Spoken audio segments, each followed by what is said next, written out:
Hey everyone, and welcome to this explainer.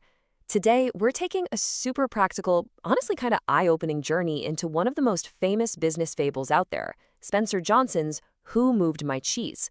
Look, if you've ever felt completely overwhelmed by sudden shifts in your career, your relationships, or just your everyday environment, you are absolutely in the right place. We're going to unpack this brilliant allegory about navigating life's completely unexpected twists and turns.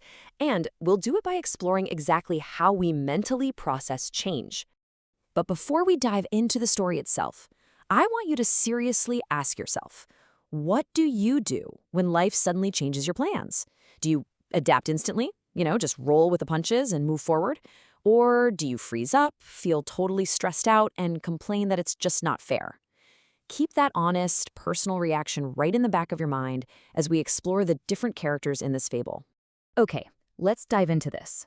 Part 1. What is the cheese? Let's establish our core metaphors. First up is the titular cheese. So this is a metaphor representing whatever it is you specifically want out of life. That could be landing a killer job, building a really fulfilling relationship, achieving financial stability, or maybe driving your organization's success. Basically, every single time you hear the word cheese in this story, I want you to mentally picture your own personal or professional goals. Next, we have the maze. Now, in the book, the characters navigate a literal maze, but figuratively, it represents where you actually spend your time hunting for that cheese.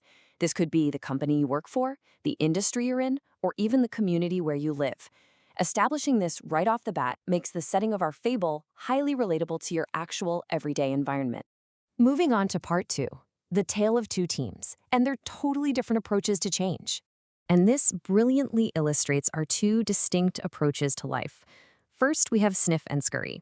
They're simple mice, though they do sport some pretty stylish jogging suits, who just follow pure instinct and act fast. In stark contrast, we have Hem and Haw. They're two complex little people who, well, they overcomplicate things.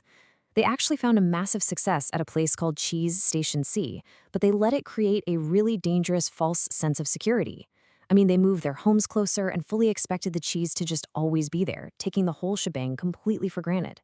Which brings us to the inevitable central conflict. Part 3, when the cheese disappears, the moment the comfort zone vanishes. The contrast in their reactions here is just staggering. Sniff and Scurry, they didn't overthink it or cling to some outdated belief about how things should be. They literally just tied up their running shoes and went straight off into the maze in search of new cheese. But Hem and Haw, oh boy, they completely freaked out. Hem actually yelled, "Who moved my cheese? This is so unfair." They had tied their entire happiness to that specific spot. In fact, they lived in such deep denial that they returned to the empty Cheese Station C morning after morning, genuinely expecting the old cheese to magically reappear. It hits the nail on the head regarding how we humans naturally tend to overcomplicate a changing reality. So, how do we fix that? Part 4, overcoming the fear and breaking that cycle. Ha's psychological progression here is actually fascinating. Believe it or not, he begins by just laughing at his own ridiculousness. Then, he realizes, okay, he has to leave his comfortable, outdated beliefs behind. To get motivated, he starts vividly imagining the taste of new cheese. Until finally, and this is the huge step, he physically turns around to embrace the unknown maze and start searching again. As Haw journeys back out into the maze, he leaves these messages written on the walls, really hoping his friend Hem will eventually read them and follow. This is the first of his big insights. If you do not change, you can become extinct. Wow, it's a stark, absolutely powerful warning. Staying in a cheeseless situation is actually way more dangerous than venturing out into the unknown. I want to pause the fable for just a second because Haw writes another question on the wall that I really want you to internalize. Think about this. What would you do if you weren't afraid? Haw realized that the fear he let build up in his own mind was actually so much worse than the physical reality of the maze. So think about your own life right now. What professional or personal changes are you avoiding simply because you're afraid to start looking? Now, what's really interesting about this slide is that in hindsight, Haw figures out something totally fascinating. He reflects on Cheese Station C and admits, the cheese had actually been getting smaller and older and honestly didn't even taste as good right before it vanished entirely. The change wouldn't have been a surprise at all if he had just watched what was happening. So he writes, smell the cheese often so you know when it is getting old. You absolutely have to proactively monitor your environment and anticipate change. As Ha pushes deeper into the maze, despite all the uncertainty, he notices something super surprising. He actually feels good. He realizes that trusting the unknown, even when it's scary at first, brings this incredible surge of energy. He writes down, "When you move beyond your fear, you feel free." He wasn't ruled by fear anymore, and he instantly felt more alive than he had in weeks. To keep his forward momentum going, Hall taps into the power of visualization. He vividly pictures himself eating all the many different kinds of new cheese he likes. He discovers that picturing a better future literally helps pull him physically toward it. "Imagining myself enjoying new cheese leads me to it," he writes. "It's an absolutely essential tool to shift your mental focus away from what you've lost and directly toward what you stand to gain." So that brings us to this next, completely crucial realization. During his journey, Ha actually finds a few small bits of new cheese and brings them all the way back to Hem.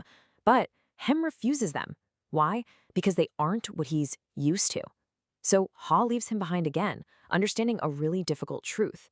The quicker you let go of old cheese, the sooner you find new cheese.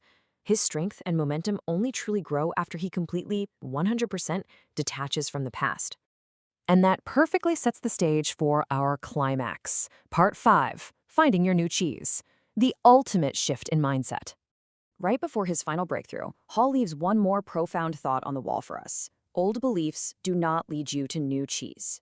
He recognizes that if you cling to outdated ideas, like the belief that change is inherently bad or that your success should just comfortably stay in one place forever, you are actively preventing yourself from discovering new opportunities. By changing what he believed, he completely changed what he did.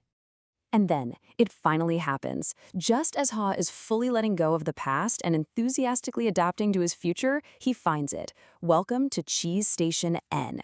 It is literally filled with piles of cheese of all kinds. But listen, here is the absolute best part of the whole shebang. When Ha jumps in to eat a ton of it, he looks over and sees that Sniff and Scurry, those simple-minded mice who didn't overthink the situation, they're already there, and they have been for quite a while. Ha's evolving beliefs finally paid off, rewarding him for embracing the maze. Ha summarizes his entire journey for Hem in what he calls the handwriting on the wall. Basically, it boils down to this. Change happens, so they're going to keep moving the cheese. Anticipate it, monitor it by smelling the cheese often, adapt quickly, let go of the old, move with the cheese, and most importantly, enjoy the adventure and really savor the taste of that new cheese. As the classmates at the reunion realized, this seemingly simple story is a genuinely profound tool for navigating the reality of continual, ongoing change in our work and in our lives. So I want to leave you with one final, provocative thought today. Where are you acting like him in your own life right now? Where are you just sitting around feeling safe or maybe complaining, expecting the old cheese to magically return instead of venturing out into the maze? I really hope this explainer inspires you to lace up your own running shoes, let go of that fear, and go find your new cheese.